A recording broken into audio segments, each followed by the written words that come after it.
Étant donné l'heure qui a tourné, la curiosité, l'intérêt informatif, critique, cinématographique qui sont les vôtres, je ferai très bref en disant combien j'aime l'image de l'ouverture de ce festival cette année, au-delà de le plaisir que nous avons de cette affiche, Thierry et moi, et toutes les équipes du festival, l'intérêt que nous avons pour cette image du film d'ouverture qui voit cet homme de plus de 80 printemps, qui depuis 1974 a proposé un film par an, et ce sera comme ça jusqu'à la fin de son temps, et de savoir qu'il va venir avec des jeunes gens qui symbolisent la jeunesse, le talent et l'éternité des talents du cinéma, avec Kristen Stewart et Jesse Eisenberg.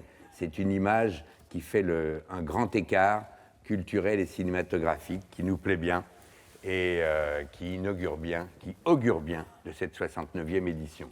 L'heure ayant tourné, allons à l'actualité, à l'information, à la révélation, Thierry.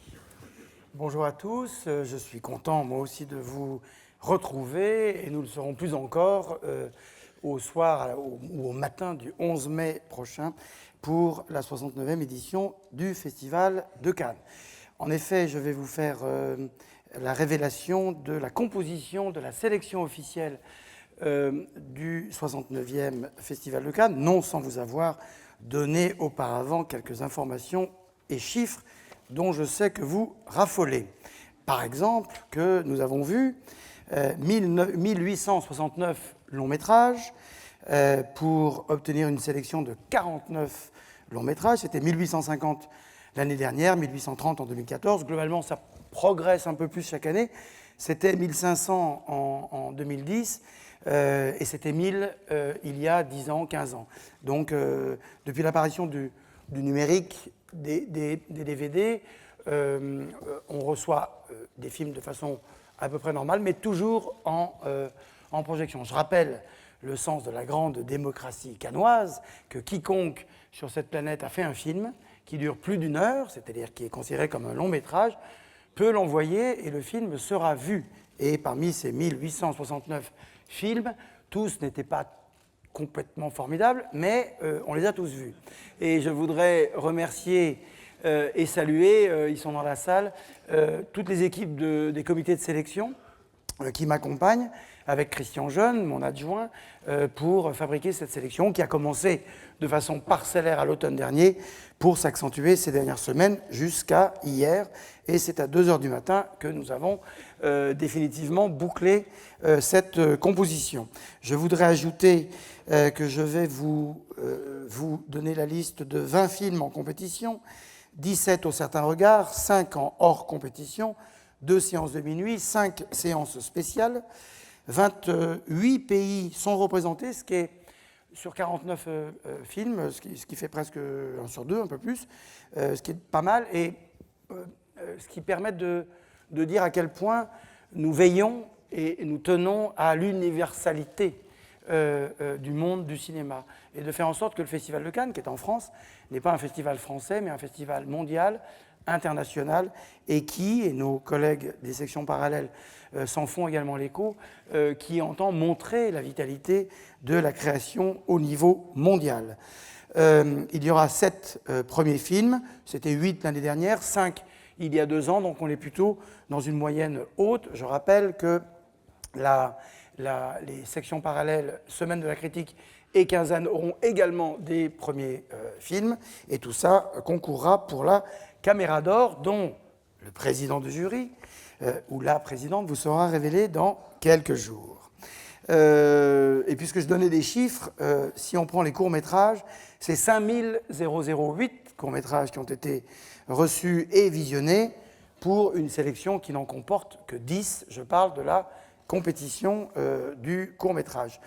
Dans les 28 pays de production représentés, l'Allemagne, l'Argentine, le Brésil, la Bulgarie, le Cambodge, le Canada, la Corée, le Danemark, l'Égypte, l'Espagne, les États-Unis, la Finlande, la France, la Grèce, Hong Kong, Iran, Israël, Italie, Japon, Philippines, Qatar, Roumanie, Royaume-Uni, Russie, Singapour, Suède et le Tchad. la sélection qu'on va vous présenter est quasi complète. Elle le sera peut-être. Il y aura peut-être quelques ajustements dans les jours qui viennent, en particulier, histoire d'être en phase avec l'actualité, un film qui nous viendrait de Panama. Je suis en train de boucler le financement. Oui, c'est un film très bien financé.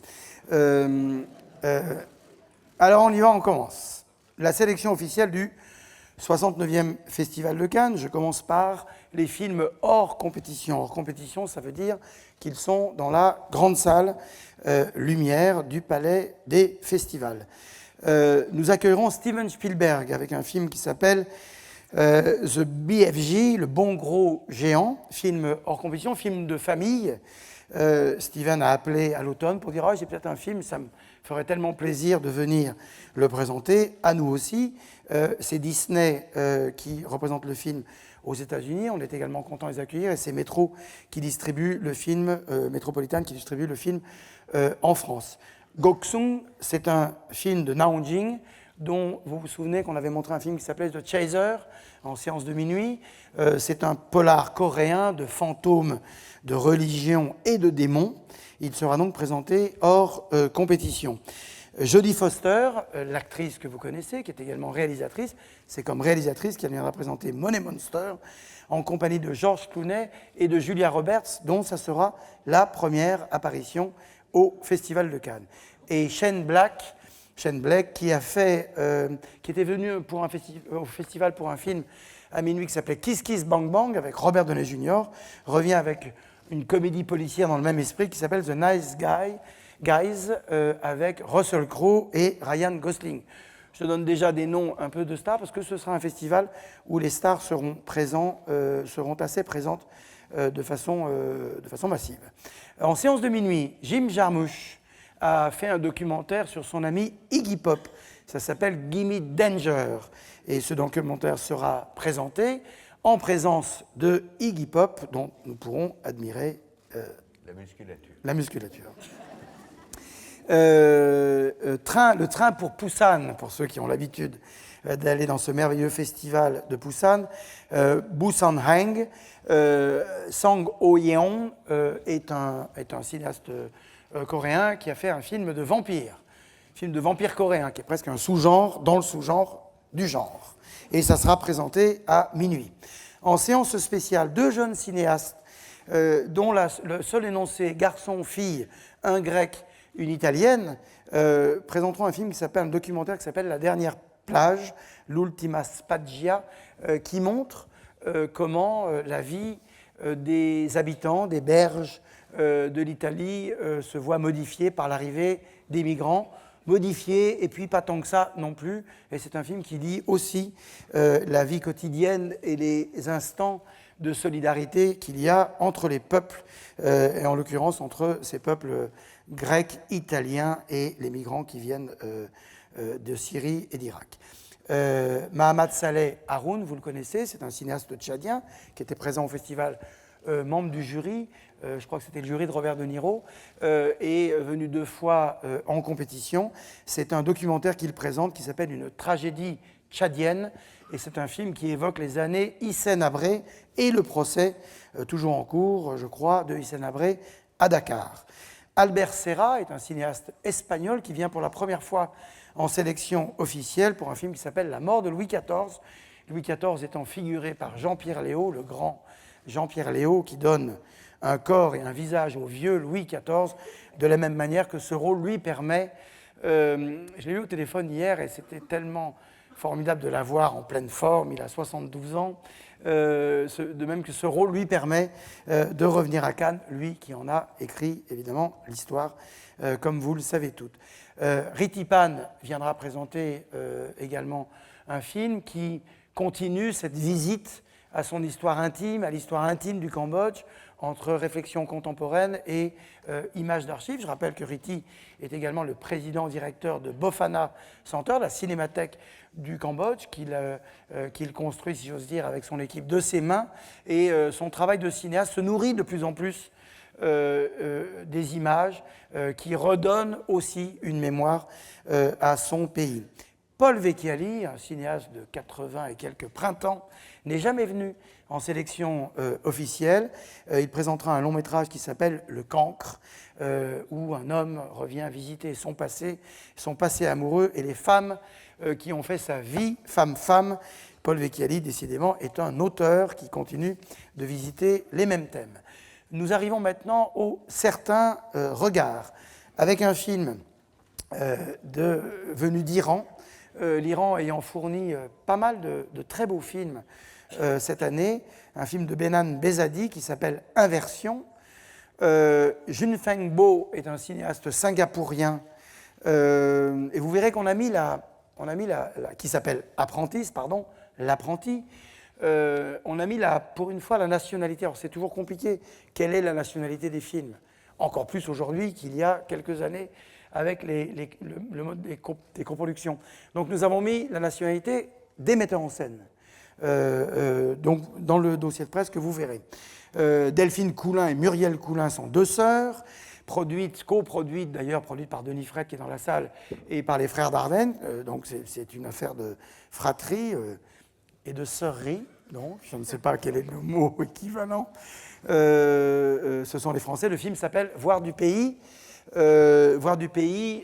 Avec Ariane Lebed, la comédienne qu'on avait vue dans le film de Lantimos l'année dernière, et Soko, que nous retrouvons dans un deuxième film qui figure comme film français du Certain Regard, qui est un premier film, qui est donc une arrivée, comme d'ailleurs le film des Sœurs Coulin, le film de Stéphanie Di Giusto, qui s'appelle La danseuse, qui est une histoire, qui est l'histoire de Loïe Fuller, cette danseuse du début du siècle, et de ses aventures croisées avec en particulier Isadora Duncan, dans lequel on retrouvera Lily Rose, la fille de Vanessa Paradis et de Johnny Depp.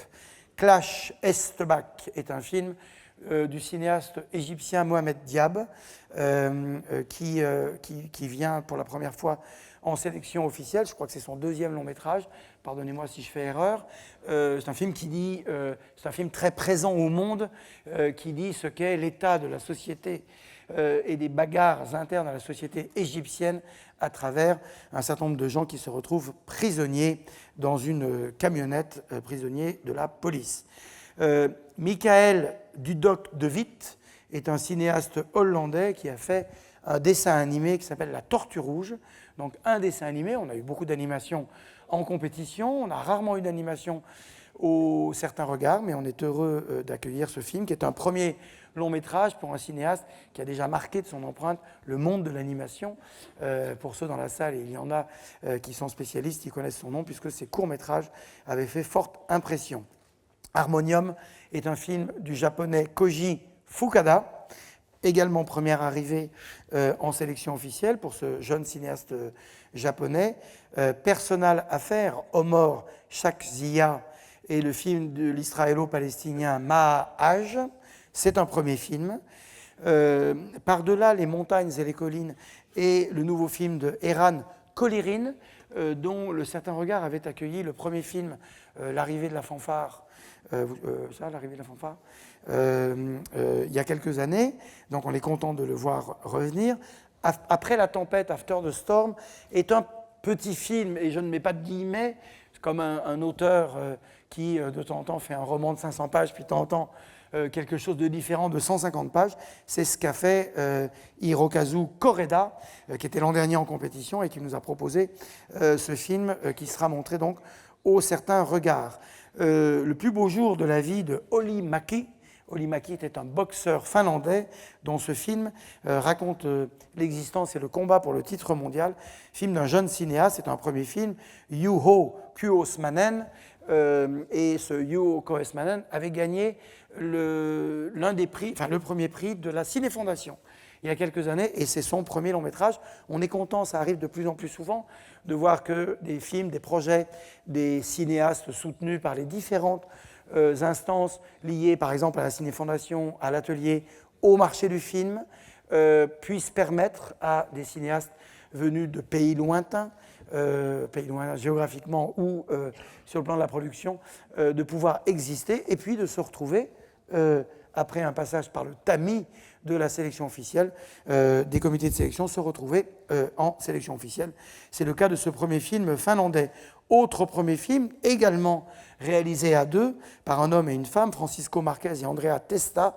Ce sont des Argentins et le film s'appelle La Longue Nuit de Francisco Santis et c'est un film qui permet à ces deux jeunes cinéastes de continuer à visiter l'histoire récente et les années noires de l'Argentine de Videla. Dogs, Kaini est un film roumain, Bogdan Mirica, chaque année je le répète. Là on a deux films palestiniens, israéliens, on a des films coréens. La Roumanie est également une région du monde extraordinairement vitale sur le plan de la création. Et là c'est un premier film que nous accueillons qui s'appelle donc Chien Dogs. Pericle il Nero est un film d'un jeune Italien qui s'appelle Stefano Mordini. Le film est produit par l'actrice-réalisatrice Valeria Golino. The Transfiguration de Michael Oshii est un film américain. Premier film, c'est un film de vampire new-yorkais. Il y a pas mal de films de vampires, tout ça, qu'on verra. Donc c'est un petit film de vampire. Captain Fantastic de Matt Ross est un film que peut-être certains d'entre vous ont vu à Sundance. Il a déjà été montré à Sundance. On aime bien faire un petit signal d'amitié à nos amis du festival de Sundance, comme à ceux du festival de Tribeca, qui ont leur grande ouverture ce soir. Ça s'appelle Captain Fantastic, avec Viggo Mortensen. C'est un film qui visite l'histoire récente et l'histoire un peu plus ancienne de l'Amérique, c'est-à-dire des gens qui ont décidé de vivre une autre vie. On appelait ça les hippies, doit-on imposer pour ses enfants la vie qu'on s'est choisie à soi-même. C'est de ça dont parle ce film. Et puis enfin, le metteur en scène russe, metteur en scène de théâtre beaucoup, mais également cinéaste, Sebrennikov, Kirill Sebrennikov, montrera un film qui s'appelle Le Disciple. Voici pour les 17 films du Certain Regard. Le festival dans la grande salle sera ouvert le mercredi 11 mai, comme vous le savez, et Pierre vient d'en faire mention, avec Kristen Stewart, Jesse Eisenberg, Steve Carell, Blake Lively. C'est le film de Woody Allen, Café Society. Et à ceux qui nous disaient encore Woody Allen, nous disions que c'est comme Molière à la Comédie Française, mais il y a un petit peu de ça. Il y a beaucoup de cette fidélité que nous tenons à avoir envers certains cinéastes. D'ailleurs, je rappelle que quand on l'a un peu trop, on nous le lit. Quand on ne l'a pas, on nous le lit aussi. Donc là, c'est une compétition qui fera la part belle à des gens dont vous connaissez le travail et que nous sommes heureux d'accueillir à nouveau en compétition, mais aussi à des nouveaux entrants. Et cette compétition, toute plus grande compétition du plus grand festival du monde qu'elle est supposée être, doit pouvoir continuer aussi à permettre qu'on prenne des risques, à permettre que des cinéastes qui ne sont pas repérés forcément sur la carte mondiale, sur la carte critique, sur la carte artistique, puissent venir et présenter leur travail quand nous avons estimé qu'il était important de les hisser jusqu'à la compétition. Nous savons nous-mêmes les risques que nous prenons et parfois ce sont des risques qui se transforment en douleur et ce n'est pas toujours facile à vivre, mais c'est en général sans regret qu'on le fait, puisque tous les films dont je vais vous annoncer la liste, comme ceux dont je viens de vous parler, sont des films que nous avons aimés et que nous aimons. Et j'espère que vous partagerez avec nous cette affection que nous avons pour toutes ces tentatives artistiques, pour les unes très formalistes, pour les autres plus classiques, mais qui permettent de dire ce qu'est le cinéma au printemps 2016. La compétition et la liste est par ordre alphabétique, mais c'est assez beau que nous commencions par un film qui s'appelle Toni Erdmann, qui est un film allemand, d'une jeune Allemande, Maren Ade. Donc là, je suis obligé de le dire, on est très content de voir l'Allemagne arriver en compétition. Ça fait très longtemps, je crois, qu'elle n'est pas arrivée, et j'aurai le coup de fil habituel de Werner Herzog ou de Volker Schlöndorff ou de Wim Wenders me disant on est tellement content qu'il y ait un film allemand, d'une relève allemande et de cinéastes allemands qui ne soit pas seulement la grande gloire de cette Dream Team formidable du cinéma allemand des années 70-80 jusqu'à aujourd'hui, puisqu'ils sont au travail. Ça s'appelle donc Toni Erdmann.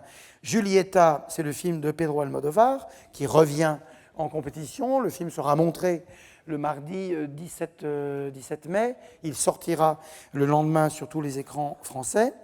American Honey et le film de Andrea Arnold, qu'on est également content d'accueillir de retour. Elle fait un passage par Venise, la cinéaste anglaise, avec ce film tourné, comme son nom l'indique, aux États-Unis, qui voit une bande de jeunes comédiens tout à fait inconnus, cornaqués par le comédien plus chevronné, dont le parcours artistique et les choix sont tout à fait passionnants, qui est Shia LaBeouf.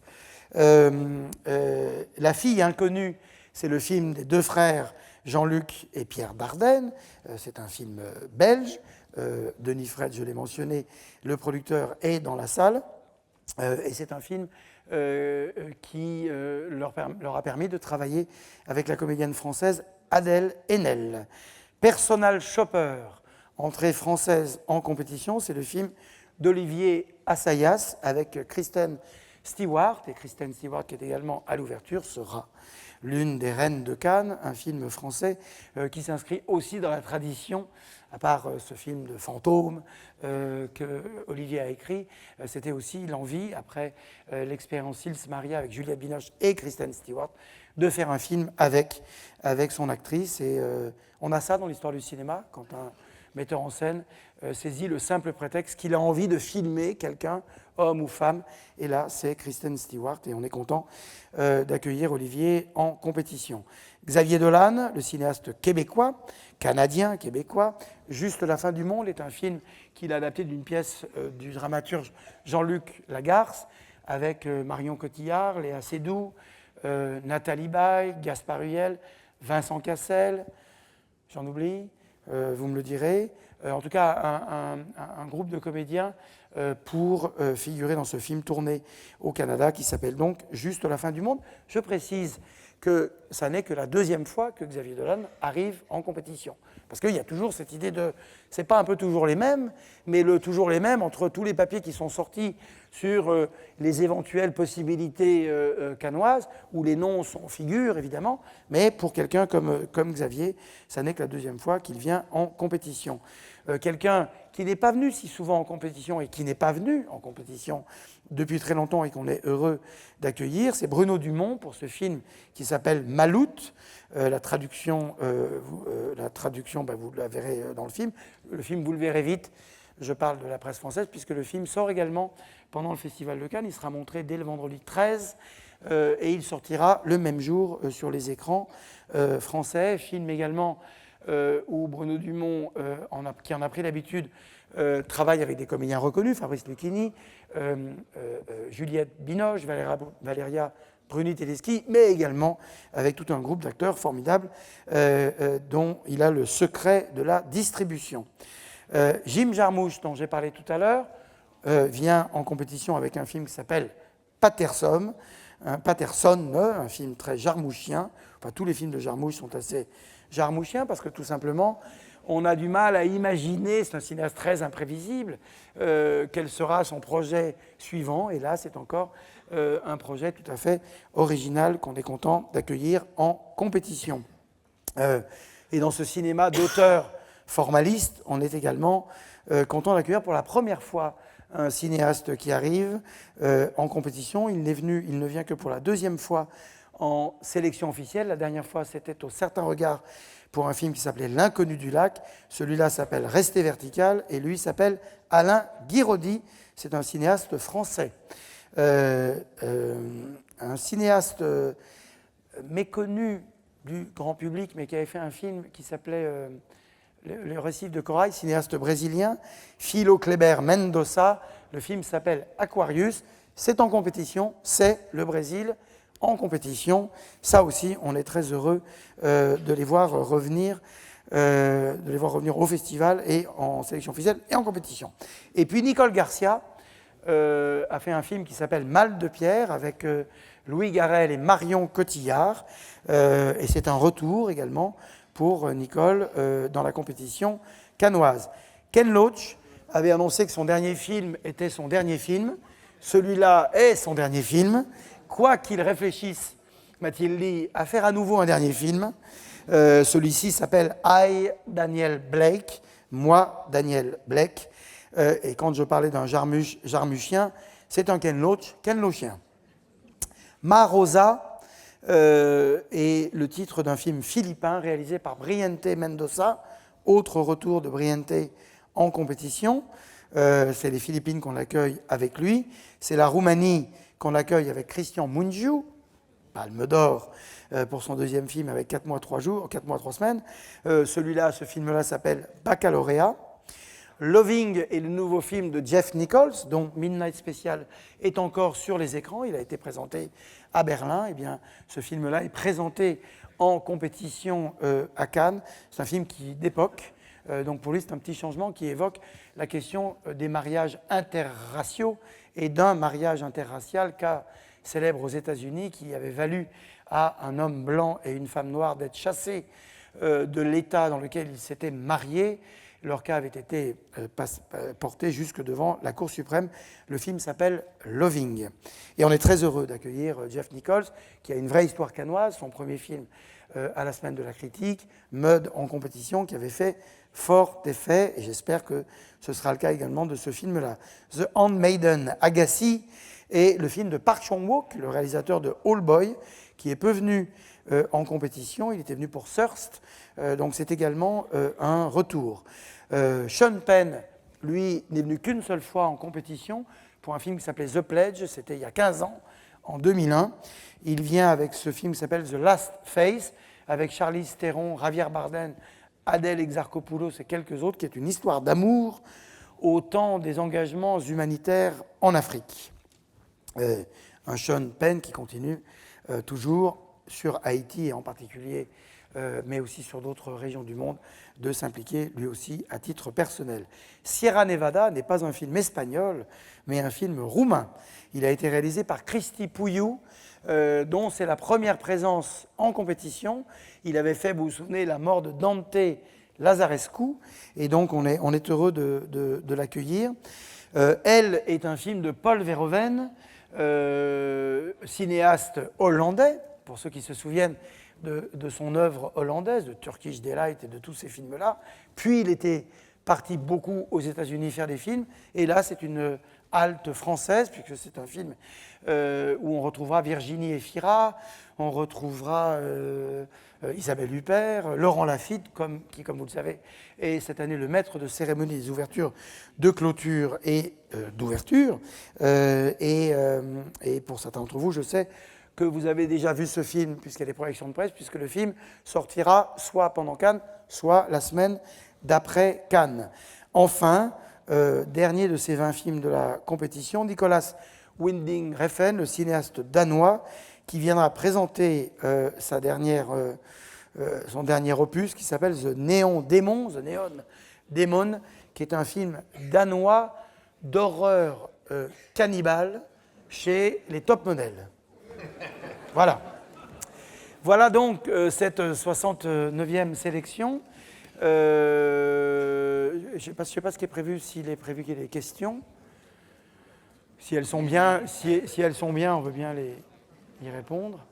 En tout cas, voilà, je voudrais redire à nouveau, exprimer mes remerciements à tous les gens qui nous ont présenté des films, à toutes les productions, à tous les cinéastes, à tous les gens auxquels on a fait de la peine. Redire également que cette peine est également souvent la nôtre, qu'avec un tel malthusianisme, 1800 longs métrages visionnés, mais surtout des dizaines et des dizaines de très beaux films visionnés pour arriver à ces 49 films, 50 et quelques quand on aura peut-être ajouté ici et là à la marge quelques productions.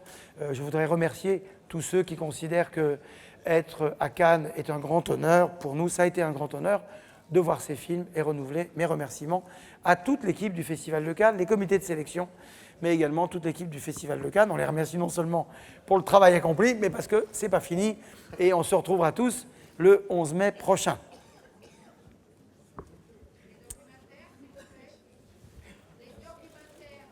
Alors j'ai mentionné les documentaires déjà que nous présentons, l'Ultima Spiaggia, le film de Ritipan, le film de Haroun. Nous ne faisons pas spécialement de catégorie documentaire. On a réintroduit le cinéma documentaire au début des années 2000 en sélection officielle, donc il y en a quelques-uns qui sont en sélection officielle. Bonjour. Bonjour. Ici. Ici où? À votre droite.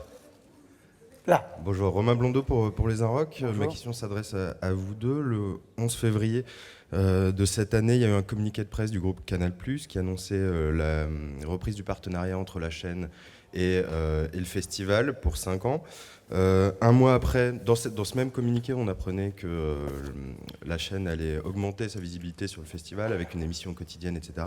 Un mois après, on apprenait par voie de presse que le Grand Journal descendait plus, qu'il n'y avait plus de patio, qu'il n'y avait plus de fêtes, que Canal+ semblait se dégager un tout petit peu du festival. Un mois après, on apprenait un petit peu dans la précipitation que finalement, il y avait une émission quotidienne l'idée par Denisot. Donc ma question, c'était simplement, est-ce que vous pouvez m'expliquer ce qui s'est passé? Il se murmure que le festival aurait fait un peu pression pour que Canal+ maintienne une visibilité quand même quotidienne. Et quel est l'état de la relation entre la chaîne et le festival? Merci.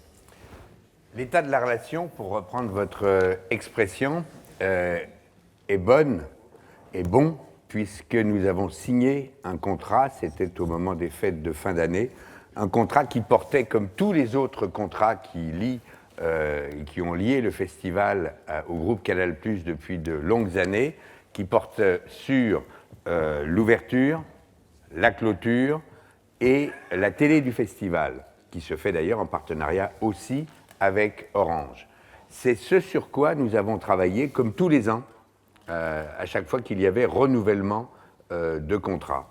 Les moyens mis par le groupe Canal+ sur la production, aussi bien en termes de moyens techniques qu'investissement artistique, sur l'ouverture et la clôture, vous serez à même d'en juger dès le 11 mai, puis à la fin du festival, sont augmentés.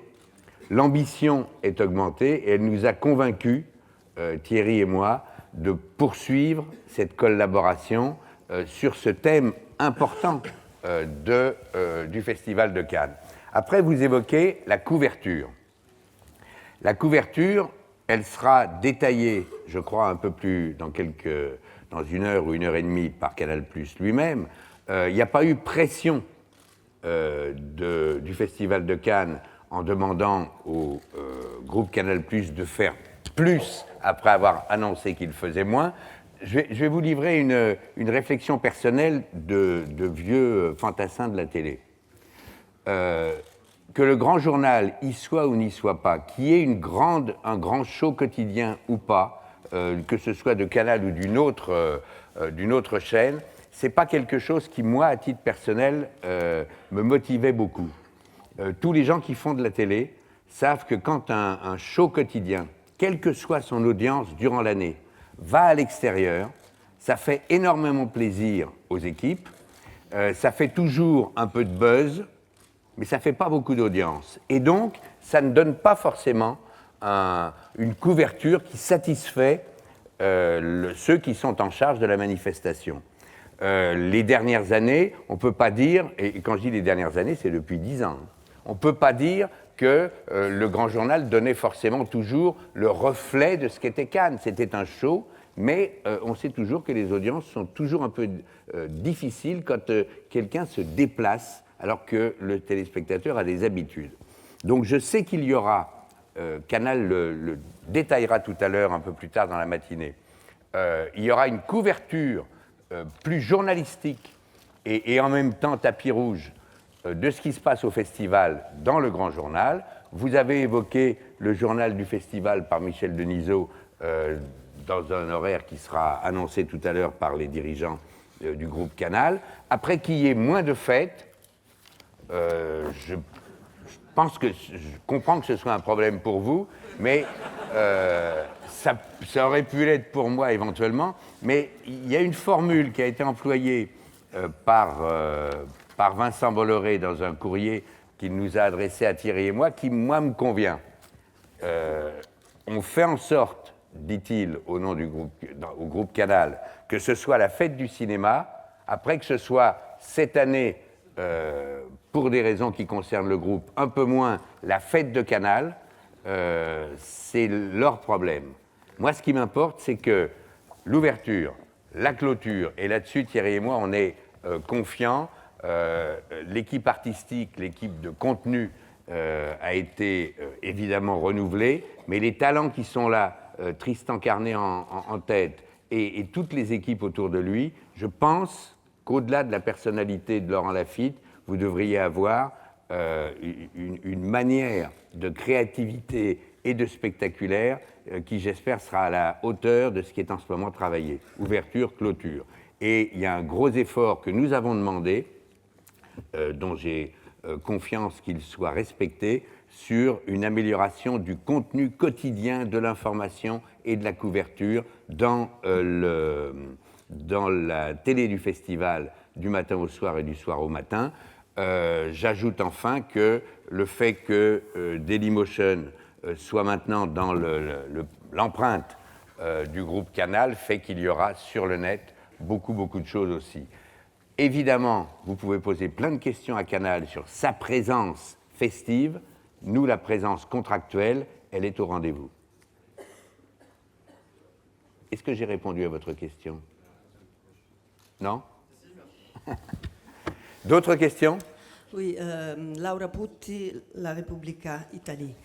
Donc, l'année passée, vous nous avez gâtés parce qu'on avait nos 3 grands auteurs en compétition. On voit l'affiche aujourd'hui, c'est l'Italie encore une fois.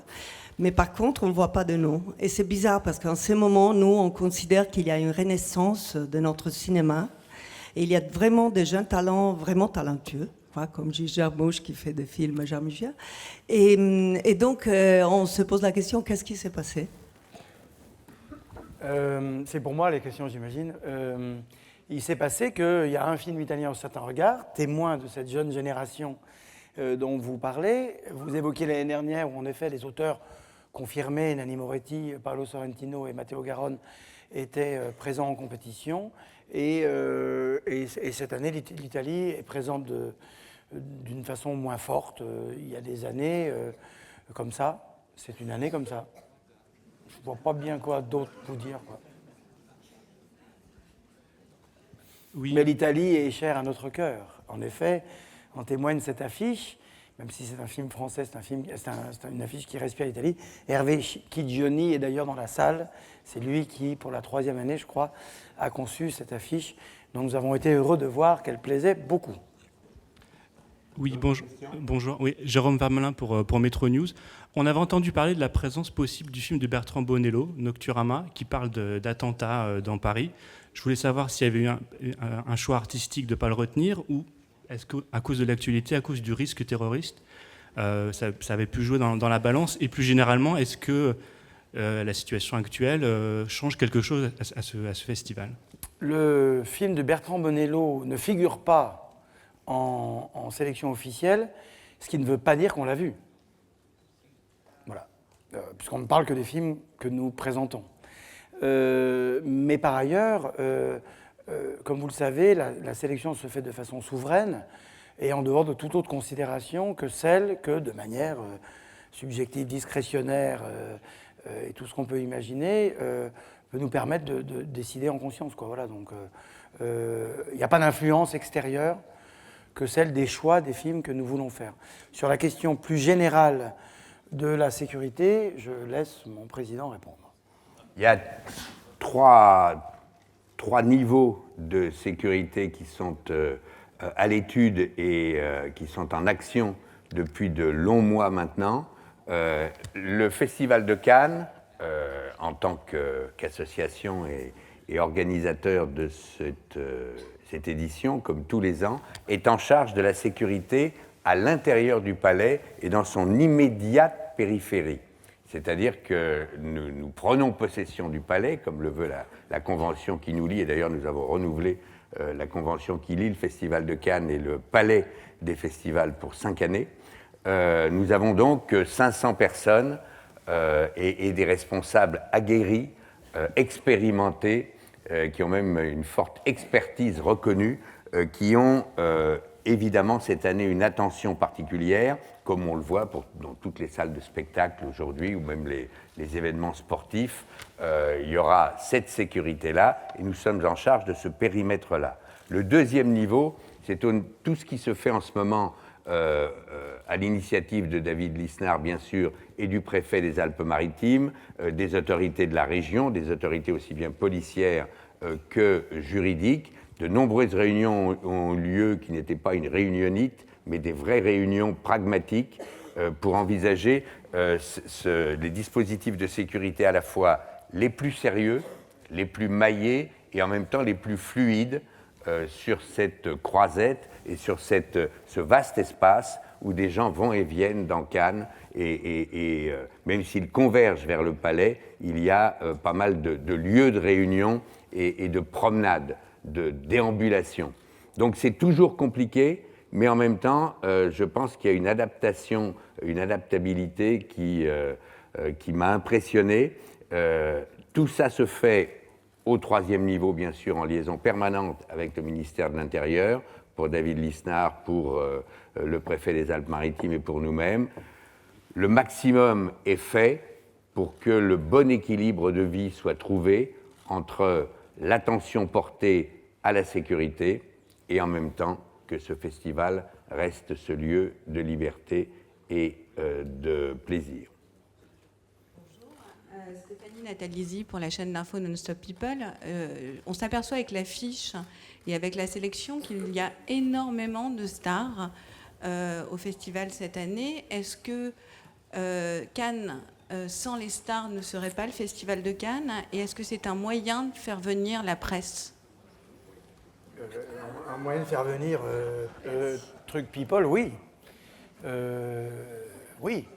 Je suis d'ailleurs content de voir. En effet, vous avez raison, vous l'avez remarqué, parce que vous connaissez les castings des films dont on a parlé. C'est en effet un festival à stars. Là aussi, c'est comme pour... il y a des années avec plus de stars, des années avec moins de stars. Là, c'est plutôt un festival avec beaucoup de stars. Alors, ce n'est pas un moyen de faire venir la presse. Si elles sont là, c'est parce qu'elles ont tourné dans des films qui ont été sélectionnés. Et en l'occurrence, si on prend le premier d'entre ceux qui seront présentés, le film de Woody Allen, vous savez tous que Woody Allen ne fait pas cas particulier sur le plan, j'entends, traditionnel des cachets ou de je ne sais quoi vis-à-vis des comédiens, mais il traite tout le monde de la même manière et tout le monde a envie de travailler avec lui, même quand ce sont des grandes stars. Et par ailleurs, le Festival de Cannes ne se nourrit pas seulement de la présence des stars. Il est clair que c'est l'une de ces dimensions, que la question du tapis rouge est très importante. Je rappelle aussi que les photographes, il y en a ici, et je veux les saluer, là aussi, on va être content de se retrouver, que les photographes qui sont là à 19h pour les montées de marche, des films, disons, un peu plus glamour, restent également pour les films de 22h et les films de minuit, qui le sont moins. Mais c'est aussi pour ça que Cannes est Cannes, et que, à part les stars, le Festival de Cannes, c'est aussi le cinéma d'auteur, le cinéma de mise en scène, c'est aussi le marché. Et je peux vous dire que Jérôme Paillard nous a confié hier que le marché se présente très bien, pas seulement, bien sûr, du point de vue des chiffres, des accréditations, des ceci, des cela, mais avec des signes. Par exemple, les salles du marché, les salles de projection du marché sont pleines. C'est-à-dire que les vendeurs, les acheteurs continuent de se ruer sur cette idée qui reste quand même très importante, qu'un film, ça se projette dans une salle face à des gens avec qui on a envie de partager quelque chose. Et à l'heure des marchés qui pourraient ne plus être que virtuels, qu'internautiques, eh bien, la salle de cinéma continue d'intéresser. C'est aussi ce que le festival entend redire. Je fais d'ailleurs une petite parenthèse pour vous dire qu'on va mettre en place plus de séances. On cherche des fauteuils à Cannes. Le palais est là. Vous savez que la ville de Cannes a annoncé la construction pour 2019 d'une future salle de 500 places, ce qui nous a ravis, puisque ça reste toujours évidemment aussi l'une de nos priorités, les conditions d'accueil, les conditions de plaisir dont parlait Pierre. Il faut que Cannes soit un lieu de plaisir. Et puis la quatrième dimension, vous l'avez dit vous-même, de Cannes, c'est la presse, c'est-à-dire c'est la présence des médias. Alors on va tout faire pour vous rendre heureux. Mais dites-nous bien ce qui vous rendrait heureux. Non, mais parce qu'on aimerait savoir aussi. Par exemple, comme vous l'avez su hier, Jérôme Junot nous a rejoint l'équipe pour le festival aux côtés de Christine Aimé et de Frédéric Cassoli. Ce sera une façon aussi pour nous d'avoir d'avoir quelqu'un de compétence aussi pour que vous nous disiez, le festival évolue, doit évoluer. Il y a de plus en plus de journalistes qui veulent venir assister au festival, veulent venir s'accréditer. On sait que ce n'est pas facile pour tout le monde. Donc voilà, bon, je suis allé un peu plus loin que la seule question sur les stars, mais voilà. Vous vouliez dire autre chose? Vous levez le doigt? Non? Ça vous va? Bonjour, Sophie Benamon, Studio Ciné-Live, ici, je suis ici, là, plus vers la droite, voilà, c'est pas grave. Là, voilà. Bonjour, Sophie Benamon. Voilà, très bien. Sophie Benamon, Studio Ciné-Live. Vous n'avez pas, il me semble, évoqué de film de clôture. Est-ce qu'il y en aura un? Et est-ce que vous nous réservez aussi d'autres annonces? Alors, oui, on se réserve toujours de fignoler, mais là, vous avez vu, les chiffres sont là pour dire qu'on est à peu près dans les tailles habituelles de sélection, mais il n'est pas exclu qu'en effet, des films soient réintégrés. Pour ne rien vous cacher, on n'a pas tout vu, comme d'habitude, parce que les films arrivent de plus en plus tardivement, et là maintenant carrément hors délai. Quant au film de clôture, il n'y aura pas de film de clôture. Ou plutôt, nous allons montrer en clôture la Palme d'Or. C'est une expérimentation qu'on va faire cette année, et pardon, j'aurais dû vous le dire. Le film d'ouverture du Certain Regard, lui, sera annoncé dans les jours qui viennent, mais le film de clôture sera la Palme d'Or. C'est la première expérience, première tentative que nous ferons de ce genre-là, pour permettre à ceux des festivaliers qui arrivent en week-end. Alors si la Palme d'Or a été montrée la veille, ils l'auront sans doute vue. Si elle a été montrée 10 jours avant, eh bien pour ceux des festivaliers qui n'arrivent que sur la fin du festival, et ils sont nombreux d'ailleurs, là encore, cette chose consistant à dire le festival s'arrêterait, non, le marché s'arrête le jeudi, mais le festival, les salles sont pleines jusqu'au bout, et le best-of est une expérience formidable de courir cette sélection sur une seule journée, la compétition. Donc voilà, c'est la Palme d'Or qui sera montrée en clôture. Bonjour. Bonjour. Sabine Corny, France Télévisions, Culture Box. Est-ce qu'on peut avoir une idée des membres du jury ou de la date de désignation du jury Le jury sera dévoilé la semaine prochaine. Comme il est de tradition, on présente d'abord la sélection, et puis les premières phrases du communiqué de presse seront le jury qui jugera la sélection est composé de... Voilà. Donc là, on a la... Vous savez qu'il faut toujours finir par le jury parce qu'il y a parfois des gens à qui on pense, pour le ou les jurys, qui sont impliqués dans des films, et c'est qu'une fois que la sélection est définitive qu'on peut avoir, si j'ose dire, les mains totalement libres pour choisir un tel ou un tel, y compris quand il y a des répartitions de pays à faire. Le jury aussi est un acte précis de la part du festival. Oui. Bonjour, Kuriko Sato de Magazine 4 Japon. Je voudrais vous poser une question par rapport au dernier film de Martin Scorsese, La Silence, parce que depuis le moment on a parlé et puis on a dit que peut-être ça ne serait pas fait avant Cannes, etc. Donc, on vous entend très bien, oui. Oui. Donc, est-ce bien vrai que ce n'est pas fait, ce n'est pas fini et vous n'avez pas pu visionner le film? Et puis, une autre question, si c'est possible que vous allez donner le commentaire par rapport au nouveau film de Kiyoshi Kurosawa, qu'il a tourné en France avec acteurs français internationaux et ça manque dans la sélection. Donc, est-ce que vous pourriez donner un commentaire? Merci beaucoup. Kiyoshi Kurosawa est pas complètement prêt, pas plus que Martin Scorsese. Alors Martin Scorsese, moi j'ai vu quelques images, mais le film n'est pas prêt.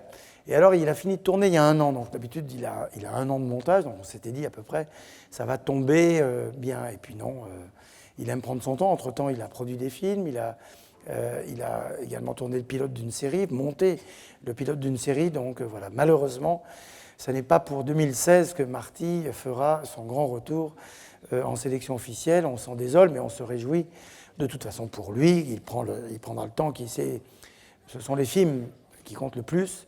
Et le fait qu'il prenne son temps pour terminer son film, dont vous savez sans doute que la date de sortie est annoncée pour décembre prochain. Donc on en était loin. Oui. Bonjour. Ici à droite, tout en haut, Pascal Deschamps du service public de la télévision française. Tu as demandé tout à l'heure, Thierry, ce qui nous ferait plaisir. Alors moi, il y a 2 choses qui me feraient plaisir. La première, c'est le soleil, mais ça, tu n'y es pour rien. La deuxième, c'est un peu précis comme demande, mais il y a des années, les journalistes pouvaient voir une partie des films de la sélection en amont à Paris. Où, voilà, c'était très pratique. De la sélection officielle. Oui, c'était très pratique pour certains médias qui demandent d'anticiper, qui demandent de convaincre les rédacteurs en chef de l'intérêt de couvrir ou pas couvrir. Ça, c'est un combat qui persiste. Et aujourd'hui, je pense que c'est très compliqué pour nous de proposer les sujets au jour le jour. Alors, je ne sais pas, il y a 20 ans, on envoyait 13 sur 20, maintenant on en voit 1 ou 2. Je pense que c'est une erreur de vouloir que les journalistes découvrent les films à Cannes, parce que on est journaliste, certes, mais enfin on est cinéphile, on est spectateur. Et le problème, c'est pas tant de nous proposer des surprises que de nous proposer d'anticiper au mieux la couverture du festival, parce qu'on y va pour ça. Oui. Et honnêtement, c'est un vrai problème. Alors, tu vas me dire que certains ne sont pas prêts, ça, bien sûr, c'est un argument qu'on peut entendre. Mais pour ceux qui sont prêts, on nous répète tout le temps, le festival ne veut pas, le festival ne veut pas. Et je pense que, honnêtement, c'est une erreur. Voilà, merci. Merci. Question importante. Donc ça, je note dans le truc. C'est en effet... Tu as... 31 applaudissements. Non, c'est une question très importante. À dire vrai, et elle tombe bien, parce que précisément, c'est une chose qu'on a décidé, de faire un peu plus de projections, mais on a décidé, nous. Comme vous savez, les films qui sortent, ça, il y a des projections. Le Festival de Cannes n'interdit pas les projections. En tout cas, il y avait des traditions, il y a aussi une nouvelle ère qui s'ouvre pour le festival. Je ne veux pas quand même manquer de dire que l'idée quand même qu'un film soit aussi découvert à Cannes, ça reste important. Donc si je dis on va faire plein de projections de presse avant Cannes, tout le monde va vouloir s'y précipiter, puis après les films ne bougent plus quand ils arrivent à Cannes. C'est-à-dire qu'ils ont été vus, et comme chacun sait, on s'intéresse plutôt aux films qu'on n'a pas vus. Ceux qu'on a vus, les papiers sont écrits, l'émotion, c'était il y a 3 semaines à Paris. On tient quand même à ce que l'effervescence reste intacte au moment de Cannes. Mais en effet, je suis d'accord que même nous, ça nous échappe. Hein. Vous savez, cet après-midi, on va commencer les interviews, on va commencer à préparer le calendrier, on a beaucoup de travail. Pierre vous a parlé de toutes ces questions de partenariat, de sécurité, etc. Le festival se fabrique aussi. Et on ne va pas se soucier de ce qui advient au film. Mais on voudrait, et on s'en est parlé déjà, entre nous, on aimerait que certains films soient vus par vous, pas tous, que ceux qu'on applaudit, soient vus un peu à Paris, parce que je sais qu'il faut aussi prendre le temps. Puis il y a des films qui doivent être travaillés mentalement, si j'ose dire, un peu en amont. Il y a des films, il faut quelques jours, voire quelques semaines pour pouvoir un peu les travailler. Bon, voilà. Donc on va essayer de mettre ça en place avec les productions. En tout cas, ça n'a jamais été notre politique, la mienne en tout cas, de vous brimer. Donc je note en effet que l'une des choses qui pourrait vous rendre heureuse serait d'avoir un plus grand accès à certains films de la sélection officielle un peu en amont. Mais pas pour tout le monde. Parce que quand si un journal vient avec les 7 mêmes personnes, non, il faut se varier les plaisirs, qu'on puisse inviter plus de supports de presse. Et puis comme ça, il y en a qui découvriront les films à Cannes. On va faire notre mieux pour la météo, mais l'année dernière, ça a été tellement parfait. Oui. Pas une goutte de pluie. J'ai peur de vous décevoir un peu cette année. J'ajoute d'ailleurs, je ne sais pas, que le festival va... Le soir de l'ouverture, il y aura une fête d'ouverture, une welcome party, pour les festivaliers, mais également pour les journalistes. Donc vous y serez invités prochainement. C'est-à-dire que le festival tient aussi à saluer la présence et à souhaiter la bienvenue à tous ceux qui font le festival. Il y a 45 000 accrédités, tout le monde ne pourra pas venir. Mais sur la place du Majestic et sur l'Agora, on va organiser un certain nombre de petites choses qui nous permettront aussi de nous voir et de nous saluer. Après, pendant 12 jours, on va tous courir les uns les autres et on a envie, là encore, Cannes est un événement culturel, ce n'est pas seulement un événement industriel, un événement médiatique. Il faut aussi qu'on prenne le temps de vivre, qu'on prenne le temps d'avoir du plaisir. Et je crois que ta question serait, il y a quelques années, il était possible d'avoir un accès aux stars plus facile, puisque c'est aussi ce qu'on nous demande. Et là, je peux d'ores et déjà répondre à cette question qui ne m'a pas été posée. De ce point de vue-là aussi, on essaie de faire en sorte que les productions puissent faciliter au maximum, et souvent elles veulent le faire. Je ne vais pas vous faire un dessin. Il n'y a pas qu'à Cannes, il n'y a pas qu'en cinéma, où les stars ou les personnalités célèbres se cachent, ou en tout cas sont moins disponibles pour la presse. On travaille avec Pierre déjà sur la célébration du 70e anniversaire de Cannes, de la 70e édition. On plonge dans les archives, et Jean Daire, l'un de vos glorieux prédécesseurs, un des fondateurs de l'AFCAE, un critique célèbre, dans ses archives, il y avait un télégramme. Robert Favre-Lebray serait heureux de vous inviter à prendre un verre cet après-midi sur la terrasse du Carlton avec Luchino Visconti et Burt Lancaster. Le jour où on revient à une telle simplicité pour que vous puissiez, pas tous, mais là encore, hein, il y avait 20 000 accrédités il y a 20 ans, il y en a 40 000 aujourd'hui. Il y a 4 500 journalistes, il y en avait moins à l'époque du Guépard. Mais on tient beaucoup à ouvrir toutes ces pistes visant à faire de Cannes un lieu toujours plus chaleureux et hospitalier. Bonjour, Ça, vous applaudissez pas, ça? Non, mais... Bonjour, Merva Tagnos de journal Akhbar El-Yom, Égypte. Et je voulais savoir pourquoi il n'y a pas de films arabes dans la compétition officielle. Alors, je vais vous répondre en vous disant que, malgré toutes les apparences, nous ne faisons pas de différence entre la compétition et la sélection officielle. La sélection officielle, c'est la sélection officielle. Et le film de Mohamed Diab est en sélection officielle, il est au Satanga, il n'est pas en compétition. Nous accordons autant d'importance aux films en séance spéciale qu'aux films qui seront le samedi à 19h dans la grande salle. Et si j'ose dire, c'est important de leur accorder cette attention-là, parce que c'est précisément souvent ces films qui feront peut-être la compétition des années à venir. Alors ensuite, quand vous parlez de cinéma arabe, je ne sais pas si un film palestinien, je pense que ça rentre dans la catégorie, il est au certain regard. On ne va pas énumérer la liste des 180 pays ou 220 pays recensés par l'UNESCO pour savoir ce qui manque. Il en manque. Ouais. Bonjour. Ritik Banerjee, représentant du journal Bengali à Calcutta. Ici, à votre gauche. Ben, c'est à ma gauche, c'est là. Hein. Non, pardon. D'accord. Ah, vous êtes là. Donc, moi, j'écris sur la coproduction cinématographique et sur la diplomatie culturelle entre l'Inde et la France. Donc, je voulais savoir, c'est que depuis 2013, on a vu Lunchbox et post-Lunchbox. Aujourd'hui, qu'est-ce que devient l'Inde au Festival de Cannes? Et si vous recevez des films indiens, combien de films vous recevez? Et vous n'avez pas besoin de donner des noms, mais en nombre, en chiffres. Non, je ne vous donnerai pas de nom, mais je veux vous dire que même si la sélection officielle 2016 n'en porte pas de trace, le cinéma indien est en pleine vitalité. Je ne veux pas dire renouveau, parce que c'est presque un troisième cinéma indien. Vous le connaissez, il n'y a pas que Lunchbox, il y a un certain nombre de choses et d'auteurs qui ont émergé. La tradition du cinéma bollywoodien continue, la tradition d'un pur cinéma d'auteur continue également d'exister, d'un pur cinéma d'auteur bengali ou autre, mais on sait qu'un cinéma plus contemporain, peut-être plus occidentalisé, tout en restant purement indien, parce que c'est un cinéma qui va visiter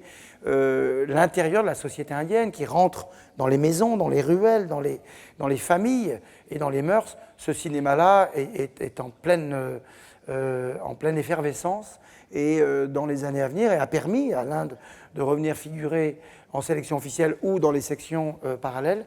Et si ça n'emporte pas de trace cette année, je suis, moi, très attentif à l'avenir du cinéma indien. Parce que j'avais une autre question.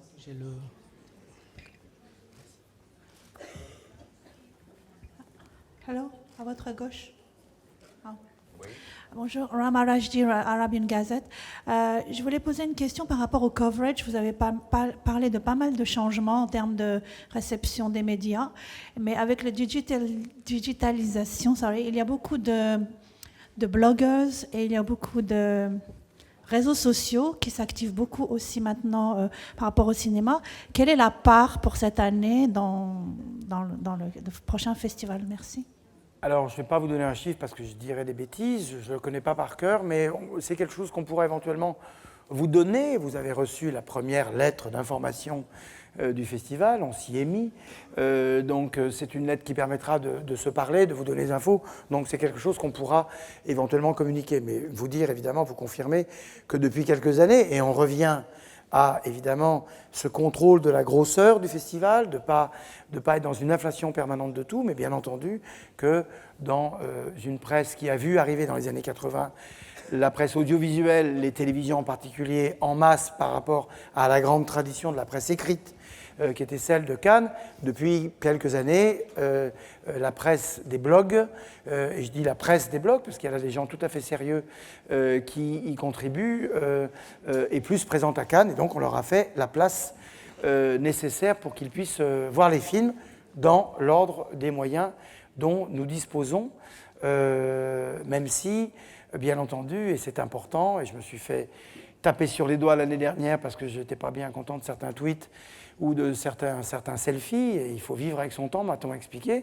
Mais je pense que toujours que oui, mais Cannes est aussi le lieu où des gens écrivent des textes, des longs textes, en font part à ceux qui ne peuvent pas assister au film, et c'est cette tradition-là aussi qu'on veut continuer à maintenir, la tradition d'écrire sur le cinéma. Et les blogs permettent aussi ça, d'ailleurs. Bonjour, Pierre Levasseur du journal Le Parisien. Je voudrais revenir un instant sur ce que vous avez annoncé tout à l'heure. Le film de clôture Palme d'Or, c'est quand même une information importante. Et ça m'inspire juste un commentaire. Je me suis toujours demandé si le film de clôture, au fond, n'était pas un des grands problèmes de Cannes, puisqu'il n'avait pas l'aura du premier, et qu'on ne se souvient pas tellement, moi, des films de clôture qui ont beaucoup marqué Cannes. Autrement dit, est-ce que le film de clôture n'est pas un film, d'une certaine manière, fait pour être maudit à Cannes ? Tu pourras faire un premier papier là-dessus. Parce qu'en effet, la réponse est presque déjà dans la question. Alors, ça n'a pas toujours été comme ça, comme vous le savez. Et si il y a dans l'histoire de Cannes des films de clôture célèbres, E.T., qui avait été le dernier film montré dans l'ancien palais, comment c'était le Ridley Scott avec Suzanne Sarandon ? Thelma et Louise, qui avait également été l'un des grands hits. Mais désormais, et d'ailleurs, je vais te demander, toi tu pars de Cannes quand ? Le lundi matin, le dimanche, le samedi ? Le lendemain de la clôture. Bonne réponse. Parce que ce n'est pas le cas de tout le monde. Et cette notion de film maudit, alors ces dernières années, on a eu de très très beaux films. Et la séance de clôture, la projection de clôture se passe en général formidablement bien. Mais il est vrai qu'il y a moins de médias, qu'il y a moins peut-être de présence, et que les équipes de films de clôture ont souvent l'impression d'être un petit peu, de passer en dernier, ce qui est vrai.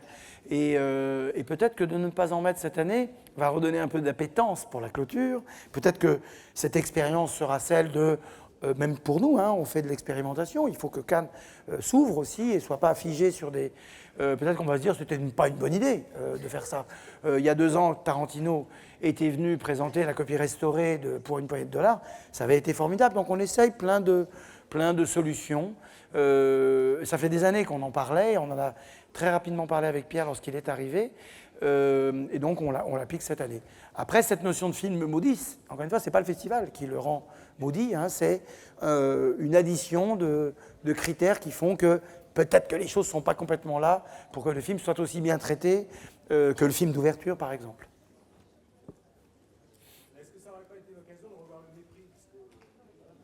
Alors, est-ce que ce n'est pas une occasion de revoir le mépris, me demande-t-on ?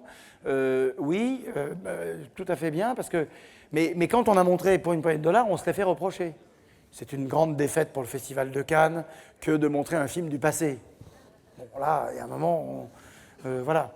Mais le mépris, il y a une très belle copie restaurée, à part ça. Je précise, puisqu'on parle de ça, que la programmation de Cannes Classique, qui sera tout à fait somptueuse et qui fera une part très importante à des petits pays, je mets des guillemets, de cinéma, mais vous savez que dans tous les pays du monde, il y a des grands chefs-d'œuvre du patrimoine. Eh bien, il y a quelques pays qui nous en ont présenté, on va les retenir, ça ne fera pas l'actualité, mais c'est tout à fait formidable. Et donc, Cannes Classique, le programme sera présenté en début de semaine prochaine, à l'intérieur de quoi vous retrouverez, vous le savez, William Friedkin qui viendra donner, guidé par Michel Simon ici présent, une leçon de cinéma. Enfin, une leçon de cinéma. Dès qu'on dit leçon de cinéma, évidemment, ils commencent tous en disant « je n'ai pas de leçon à donner ». Bon, en tout cas, une conversation avec Michel Simon qui est un privilège immense. Bonjour. Bonjour, Monica Delgado du quotidien mexicain Reforma. C'était une petite question sur le Mexique. On est absent cette année de la sélection officielle. Je voulais savoir si les Mexicains ne vous envoient plus de films ou si on a encore une possibilité dans les films qui vous restent à voir, dans le jury, ou qu'est-ce qui se passe, parce que je croyais avoir un film d'Amat Escalante, par exemple. Est-ce que vous avez vu des choses ou... Oui, je vais faire la même réponse qu'à vos collègues. Je vais pas vous parler des films qui ne figurent pas en sélection officielle. Le film d'Amat Escalante n'était pas prêt. Vous êtes très, très gâtés, le Mexique, à Cannes, et pas seulement à Cannes, puisque c'est encore un cinéaste mexicain qui a gagné l'Oscar du meilleur metteur en scène cette année. Non, c'est un fort et beau pays de cinéma et qui recule pour mieux sauter l'année prochaine. Encore une ou deux questions? Une. Encore une question. Et c'est la vôtre. Il n'y en a pas. Bonjour. Bonjour. Et journaliste pour la presse chinoise. Mettez votre Sinan. bastringue. Voilà. Et donc, ces dernières années, on a beaucoup parlé le développement très rapide du marché chinois et aussi la coopération artistique et l'industrielle entre la Chine et la France s'est beaucoup développée. Et cette année, on a remarqué que le cinéma chinois est absent de cette sélection officielle. Donc, est-ce que vous pouvez donner quelques commentaires à travers les films chinois que vous avez visionnés jusqu'à présent? Merci. Alors, je disais qu'on a vu 1800 films et que seuls 50 étaient à l'arrivée. Donc, la sélection cannoise est, par définition, comparativement à certains de nos collègues festivals qui, eux, sont plutôt dans l'abondance, Cannes se marque, comme Venise, par exemple, parmi les deux festivals les plus anciens, par une restriction permanente du nombre de films. Donc, bien sûr, on a vu beaucoup de films chinois. Comme pour les autres pays, si certains ne figurent pas en sélection, c'est parce qu'il y a une sélection, qui en est le principe même. Mais par ailleurs, la presse chinoise, les auteurs chinois, l'industrie chinoise se rapproche de plus en plus de Cannes. Le marché du film en est un bon indice en matière d'accréditation professionnelle. Pierre est très sollicité également par les grandes entreprises, maisons de production chinoises qui vont venir nous rendre visite, etc. Donc la Chine, dont chacun sait que c'est devenu le premier pays au monde en matière de cinéma, qui est un pays qui ouvre des salles partout chaque semaine, c'est évidemment un pays qui s'approche de Cannes et Cannes s'approche de lui. Merci. Merci à toutes et tous. Et rendez-vous le 11. Et d'ici là, quelques infos.